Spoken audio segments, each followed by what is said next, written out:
통해서 성도의 참된 깨달음이라는 제목으로 하나님의 말씀을 상고하도록 하겠습니다. 하나님의 성도의 참된 깨달음입니다. 오늘 17절에 보면 하나님의 성소에 들어갈 때야 그들의 종말을 내가 깨달았나이다 그러죠. 여기 17절의 말씀의 끝에 보면 내가 깨달았다 이렇게 표현하고 있죠. 그래서 이 말씀을 통해서 성도의 참된 깨달음이라는 제목으로 상고합니다. 시편 73편은 시편 제3권의 시작입니다. 그래서 73편 그 앞에 보면 제3권 그리고 아삽의 시 이렇게 표현되고 있습니다. 제3권에는 다윗의 시보다는 다윗 외에 다른 시편 기자들의 이름들이 많이 이렇게 기록되어 있습니다. 그리고 오늘 73편에는 아삽의 시라고 표현되고 있는데요. 이 아삽은 다윗 당시에 다윗이 이스라엘을 통치할 당시에 성가대를 이끌었던 찬양 대장으로 추정하고 있습니다. 아삽은 이 73편의 시를 통하여 악인의 번성 또 의인의 고난에 대한 부조리, 여기 부조리라는 것이 이 세상의 부조리가 아니라 우리 인간이 사실은 하나님의 선한 뜻을 깨닫지 못하기 때문에 그것이 부조리처럼 이렇게 생각을 하고 있는 것이죠. 그런 현실 때문에 하나님에 대한 신앙, 우리가 갖는 참된 신앙을 포기할 뻔하는, 오늘 여기 2절에 보면 나는 거의 넘어질 뻔하였고 나의 걸음이 미끄러질 뻔하였으니 그랬죠. 이런 갈등을 겪었지만 끝내는 하나님의 선한 뜻을 깨닫고, 여기 17절에 내가 하나님의 성소에 들어갈 때 그들의 종말을 내가 깨달았다 그랬죠. 그리고는 오늘 23절부터 28절에 나오는 그러한 신앙 고백을 아삽이 하고 있는 것이죠. 그런데 우리가 이 하나님의 이 참된 뜻을 깨닫기 전에는 어떠한 생각을 갖고 있냐면, 여기 73편 1절에 보면 하나님이 참으로 이스라엘 중에 마음이 정결한 자에게 선을 행하신다 이렇게 깨닫습니다. 이건 뭐냐면 성도의 기본적인 깨달음, 우리가 권선징악이라고 하죠. 선을 행하면 하나님께 은혜를 받고 악을 행하면 하나님께서 징벌하신다라는 기본적인 그러한 생각에 우리 많은 믿음의 사람들이 매여 있을 때가 있습니다.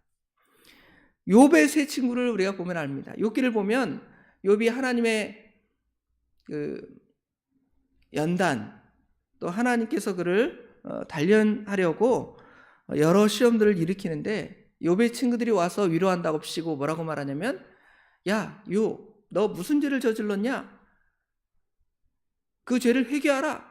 그러면 하나님께서 너를 용서해 줄 것이다. 너를 회복시켜 주실 것이다. 그렇게 말을 하는 것이죠.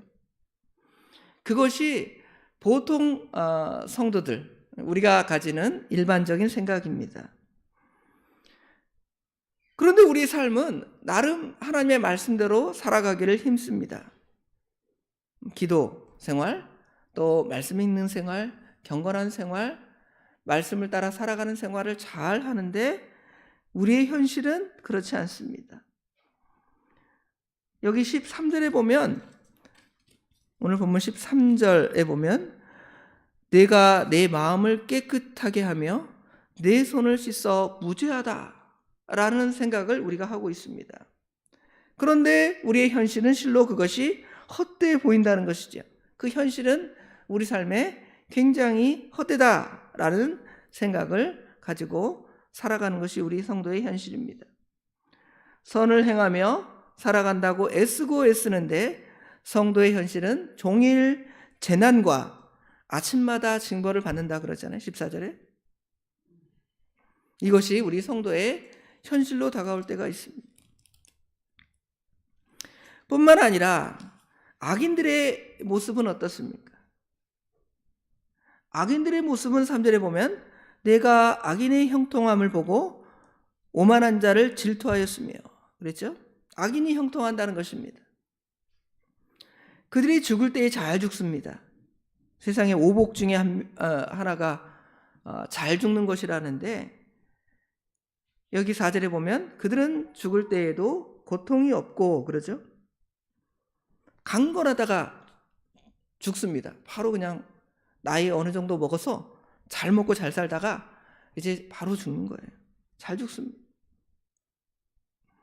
경제적인 고통이나 몸의 질병도 없습니다. 또 교만과 강포로 살아가지만 아무도 그를 제재하는 사람이 없습니다. 여기 4절, 5절, 6절에 다 그런 이야기들이죠. 7절에는 살찜으로 그들의 눈이 솟아나며 그들의 소득은 마음의 소원보다 많으며. 지금이야 이 뚱뚱하면 사람들이 게으르다 이렇게 말하고, 또 돈 있는 사람들은 피트니스 클럽 그런 데 가서 몸을 잘 다듬는 그러한 시대가 되었지만, 과거에는 어떤 사람이 좋은 사람이에요? 북한의 김정은 생각해 보세요. 북한이 그러니까 이미지가 굉장히 이상하죠. 우리 남한 사람들은 살찐 사람이 건강한 사람이다 그러는데, 이 지도자부터 다 뚱뚱해가지고 그런 모습으로 나타나잖아요. 예전의 사람들이 다 그렇습니다. 그들은 돈을 갈쿠리로 긁어 모은다 그러죠. 어떤 사람은 집에 그냥 돈이 차고 넘친다 그러잖아요. 이것들이 악인들의 모습입니다. 8절 9절에는 남을 능욕하며 악하게 말하며 또 교만하게 말하지만 뭐랄까요? 그를 제재하는 사람이었고 그에게 어려움이 없다는 것입니다. 9절에 보면 그들의 입은 하늘에 두고 그들의 혀는 땅을 두루 다닌다 그랬습니다. 입이 하늘에 있다라는 것은 위에서 말하는 거예요. 얼마나 막 다른 사람 위에서 교만하게 말하는지. 또 혀는 땅을 다니면서 사람들의 죄를 정죄하고 판단하고, 그렇죠? 이러한 일을 그들이 행하고 있습니다.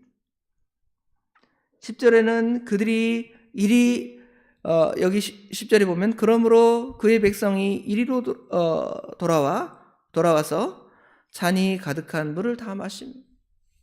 이런 은혜와 이 육신적인 은혜와 육신적인 그러한 것들을 누리고 살아간다는 것입니다. 뿐만 아니라 그들은 말하기를 하나님이 어찌하랴, 지존자에게 지식이 있으려 하는도다. 하나님이 없다.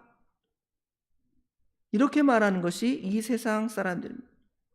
그런 말을 해도 그들은 재산이 불어나고 항상 평안함을 누리고 살아갑니다. 그런 상황은 우리 믿음의 성도들로 하여금 실족하게 한다는 것이죠. 1절과 같은 대명제가 있지만 우리의 현실, 우리 성도의 현실은 나는 거의 넘어질 뻔하였고 나의 걸음이 미끄러질 뻔하였으니. 그래서 우리도 그렇게 말하죠. 하나님이 계시면 내가 이렇게 말씀대로 살아가는데 내가 이렇게 거지같이 살아가는가? 저 사람들은 저렇게 악을 행해도 저렇게 잘 사는데 하면서 하나님을 의심하고 하나님을 시험하고 넘어질 뻔하였다는 것입니다. 그런데 우리 성도가 이제 깨달음이 생겨나는 것이죠. 언제 깨달음이 생겨나냐면 17절의 말씀에 하나님의 성소에 들어갈 때에 그들의 종말을 내가 깨달았나이다. 성도가 참된 깨달음을 가지려면 우리가 성소에 들어가야 한다는 것이죠. 성소라는 것은 우리가 잘 아는 대로 성막 안에 있는 곳이잖아요. 성소, 지성소, 거룩한 곳, 하나님이 계신 곳. 즉 우리가 이 현실의 그 부조리를 바로 깨닫고 하나님의 선한 뜻을 깨달으려면 우리가 하나님을 만나야 돼. 하나님을 제대로 만나지 않은 사람들은 이 세상을 보이는 것으로 보고 보이는 것으로 판단하기 때문에 그와 같이 낙심하고 넘어질 때가 있습니다. 육신적인 잘됨을 그것을 하나님이 복 주신 것으로 생각을 한다는 것이죠. 그런데 내가 깨닫게 된 것은 하나님의 성소에 들어갈 때에 그렇게 깨닫게 되는 것입니다. 우리 믿음의 성도가 현실의 문제를 직시할 때 하나님을 만나지 못하고 하나님의 은혜에 벗어날 때가 있습니다. 그럴 때는 깨닫지 못하지만 그래서 실족하고 넘어집니다. 우리 예수님께서 무리를 걸어오십니다. 예수님께서 무리를 걸어가시죠. 무리를 걸어가시는데 베드로가 주님 나도 그 무리를 걷기를 원합니다. 그러니까 올라오라는 것이 예수님께서 주님을 바라보는 베드로가 무리를 처벅 걸어가다가 현실을 보는 거죠. 아래를 탁 쳐다보니까 자기가 물 위에 떠 있는 거예요. 현실을 보면 어떻게 되는 거예요? 물속에 빠져 들어갈 수밖에 없는 것입니다. 빠져서 죽을 수밖에 없는 것이죠. 하나님이 없다고 그렇게 말할 수도 있습니다. 그런데 참된 깨달음이 되고 주님께 기도하잖아요. 주여 살려주세요. 베드로가 외치니까 주님께서 믿음이 없다고 책망하시면서 베드로를 잡아 붙드시잖아요. 우리 성도가 우리 주님께 부르짖고 우리 주님께 나아가고 성소에 나아가면 하나님께서 우리에게 참된 깨달음을 주시는 것입니다. 그래서 아까 찬송가 288장처럼 구속한 주만 보이는 것이죠. 세상과 나는 강고도 없고 구속한 주만 보인다 그랬습니다. 그런 성도가 바로 성소에 들어간 것입니다. 그리고 그들의 종말, 악인들의 종말을 깨닫게 되는 것입니다. 그래서 이 세상의 복들이 일시적인 것이고 잠정적인 것이고 하나님께서 언젠가 저들을 심판하시려고 저들을 그렇게 두신다는 것입니다. 예전에 목사님들이 예화로 많이 들은 것이 돼지에게 왜 먹을 것을 많이 주고 잘 주는가? 왜 그래요? 잔칫날 잡아먹으려고 그러는 것이다. 그런 것처럼 악인의 형통은 하나님께서 마지막 날에 하나님의 그 백보자 심판을 여실 때에 그 악한 자의 그 악한 행위를 모든 사람 앞에 다 드러내시려면 이 세상에서 그들에게 연단을 하지 않는 것이죠. 악을 행해도 잘되게 하는 것이죠. 봐라, 내가 너 그렇게 잘되게 했는데 그것으로 너는 악만 행하지 않았느냐? 그래서 하나님의 심판의 근거가 되는 것이죠. 그러나 믿음의 사람들은 조금만 잘못해도 어려움을 당하고 조금만 잘못해도 하나님께서 시련을 겪게 하시잖아요. 그러면 그때마다 하나님을 부르짖고 하나님께 나아가고 성소에 들어가고 그렇습니다. 그러면 하나님의 심판대 앞에 설 때 봐라, 쟤는 세상에서 저런 어려움을 당했다 할지라도 그것들을 통해서 믿음을 저버리지 아니하고 성소에 나아가서 나를 만나고 내가 준 그 은혜로 살아가지 아니하였느냐. 그러면서 우리 믿음의 사람들을 칭찬하고 인정해 주는 것이죠. 성도가 그것을 깨닫는 것입니다. 그렇게 깨달을 때 오늘 23절부터 28절에 나오는 그러한 신앙 고백들이 나오는 것이죠. 내가 항상 주와 함께하니 주께서 내 오른손을 붙드셨다. 또 주의 교훈이 나를 인도하시고 후에 나를 영광으로 나를 영접하신다. 하나님께서 말씀으로 나를 인도하시고 또 마지막 날에는 그 영원한 하나님의 그 영광으로 우리를 영접하신다는 것이죠. 그러므로 25절에 보면 25절 우리 한번 같이 읽어봅시다. 하늘에서는 주 외에 누가 내게 있으리요 땅에서는 주밖에 내가 사모할이 없나이다. 이런 고백을 하는 거예요. 내 육체와 마음은 쇠약하나 우리 육체와 마음이 이 외적으로 볼 때 하나님이 우리를 연단하시려는 그러한 시험이나 어려움 때문에 육체와 마음이 쇠약해질 수가 있습니다. 그럴 때마다 하나님은 내 마음의 반석이시고 영원한 분기시라고 고백을 하는 것입니다. 그러면서 주를 멀리하는 자는 망하리니, 여기 17절의 깨달음, 성도는 이러한 은혜를 받고 악한 자는 이제 주를 멀리하는 사람들은 다 어떻게 된다는 것입니까? 망한다는 거예요. 영원한 하나님의 심판이 그들에게 임한다는 것입니다. 음녀같이 주를 떠난 자를 주께서 다 멸하셨나요? 멸망길에 그들이 빠지게 되는 것입니다. 그리고 28절에 고백이 있습니다. 28절도 다 같이 읽어봅시다. 하나님께 가까이함이 내게 복이라. 내가 주 여호와를 나의 피난처로 삼아 주의 모든 행적을 전파하리이다. 하나님을 가까이 하는 것이 내게 복입니다. 내가 주님을 나의 피난처로 삼겠습니다. 주님을 나의 피난처로 삼는 사람들은 무슨 삶을 살아가는 것입니까? 주의 모든 행적을 전파하리이다. 하나님께서 나에게 이런 일을 행하셨습니다. 하나님께서 나에게 이런 은혜를 주셨습니다. 이렇게 고백하는 거예요. 악한 자는 어떻게 합니까? 내가 잘 먹고 잘 사는 것이 내 능력이고 다 내 것이다 그러잖아요. 마치 느부갓네살이 대제국을 만든 다음에 낫소리 몇 번 해서 망했다 그래요? 3번 해서 망했다는 것처럼 악한 자가 내가 이렇게 했다 하고 말하니까 그들에게는 하나님의 심판이 있는 것입니다. 그러나 우리 믿음의 사람들은 다 하나님이 하셨습니다. 그러면서 주의 모든 행적을 전파하는 것이죠.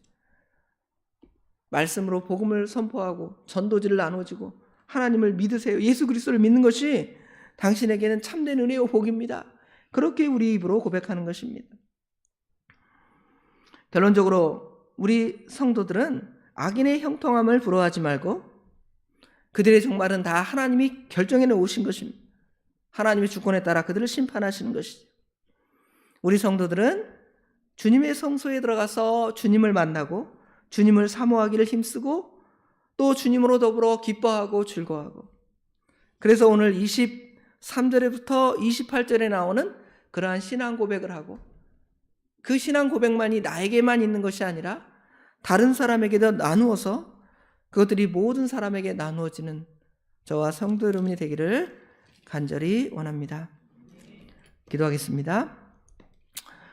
아버지 하나님, 은혜와 사랑을 진심으로 감사합니다. 오늘 또 저희를 사랑하셔서 새벽에 단잠을 깨우시고 또 비가 이렇게 내리지만 그것이 우리를 하나님께로 가까이 하는 그것에 장애가 되지 아니하고 오히려 내가 주님을 사모합니다.